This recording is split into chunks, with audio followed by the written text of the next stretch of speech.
Hey guys, it's Drew from Card of My Eye, and today I'm going to show you the altered frame I created, and I'm here with my dog, Ozzy, and, oh, he wants to say hola. Say hola, Ozzy. Ozzy Dozzy. Ozzy. Say hola. Oh well, he doesn't want to say hola today. Normally he does, though. But basically, what I did was I created this frame, and it was originally a plastic frame that was a maroon color. Ooh, I think I might be able to show you actually. Do you see that right there? It was like maroon, it got a little bit chipped off there, but it was basically a maroon frame, and it was a plastic frame from the Dollar Tree, and you get two of them for $1, and it has the glass and everything in it, and it is a standing up frame, which is really nice. I love the frame, how it turned out. And it really only cost me $2 to make this whole frame. And, oh look, there's a window right there. Do you see it? Do you see that window?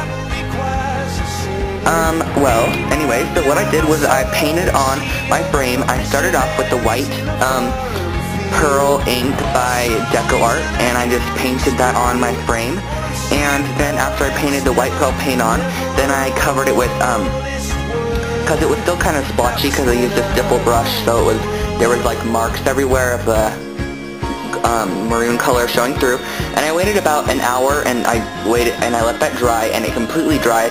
And then what I did after that was I used the white cat's eye ink from Colourbox, or no, not Colourbox. You know what I'm talking about. The little white cat's eye ink. Maybe it is Colourbox chalk. Oh my gosh, Ozzy, stop! He's like kicking his legs in the photo. Okay, he's trying to go to sleep, everyone. Okay. Ozzy, stop it. Alright, so again, okay, he moved over some. Again, so I painted it with the white ink, and then what I did was I used that cat's eye ink, and I just dabbed it on there everywhere, and it completely coated it with the white cat's eye.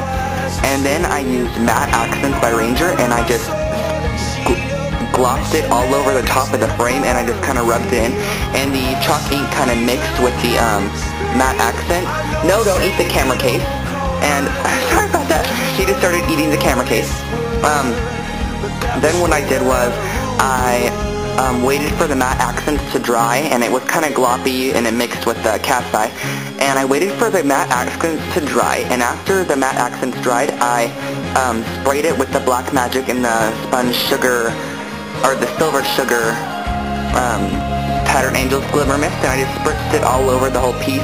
And then after it was on there, I dropped on the alcohol ink blending solution by Ranger, and it's just the like the alcohol blending, the clear blender that you get in the bottle, and I just dropped that all over, and it kind of blended the colors together, and I loved how it looked.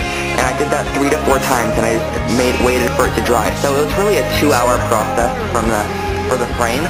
Then after I completed the frame and it looked like this, I took the matte accents and I went and made a border all the way around, and I put if you guys can see that, right, like along this border, I added on the Twinklets diamond dust. Really pretty, I love the diamond dust, and I went all the way around and added that on.